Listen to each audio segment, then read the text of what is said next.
Welcome to the Watcher's Chair. This is a space for observation, not reaction. Here, we examine what actually can happen, the behaviors, the patterns, and the dynamics. This isn't about accusations or counter-narratives. It's about understanding how trauma bonds form, how sincerity can be used as leverage, and how certainty is often mistaken for truth. When clarity becomes the threat, most people think conflict escalates because something went wrong. A word landed badly, a tone was missed, a moment was misunderstood. But when you look closely at repeating patterns, escalation often begins somewhere else. It begins when things start to make sense, not when communication breaks down, but when clarity appears. Clarity changes the balance of an interaction. Confusion keeps people engaged.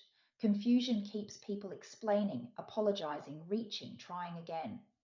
Clarity gives people options, and in certain dynamics, that is the real threat. This is where the patterns you already recognize connect to each other. Distortion depends on keeping meaning unstable. Emotional pulling works because it keeps someone responsive. Repetition blurs intention. Silence creates pressure. All of them serve the same purpose. They interrupt clarity before it can settle. You can usually feel the moment this happens. The conversation slows, you stop defending yourself, you stop searching for the perfect wording, you are no longer reacting, and that is often when escalation accelerates. The tone shifts, the stakes rise, language becomes sharper, accusations become absolute, goodbyes appear suddenly and dramatically, not because the situation got worse, but because control slipped. When confusion disappears, leverage disappears with it. If someone cannot keep you uncertain, they may try to keep you engaged another way, through urgency, through guilt, through threat, through withdrawal. This is why attempts at repair sometimes make things worse instead of better. Not because repair is wrong, but because repair introduces steadiness, and steadiness destabilizes patterns that rely on volatility. You might notice that the moment you become calm, you are accused of being cold.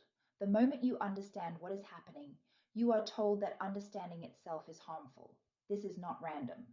Clarity removes the ability to redirect blame or rewrite events in real time, so the system reacts. Often, silence follows, not as rest, not as space, but as pressure.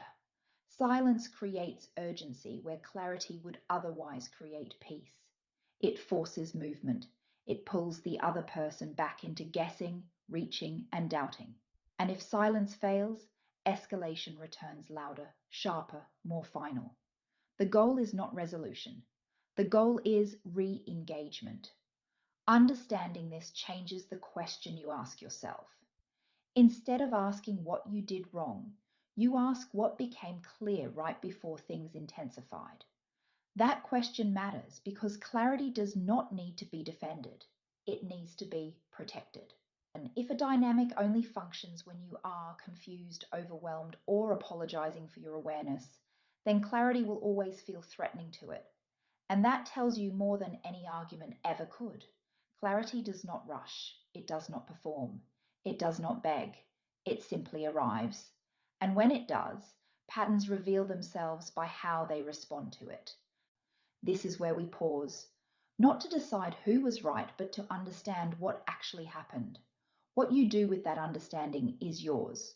The watcher's chair doesn't ask for agreement. It exists, so patterns can be seen, named, and left behind. We'll continue next time.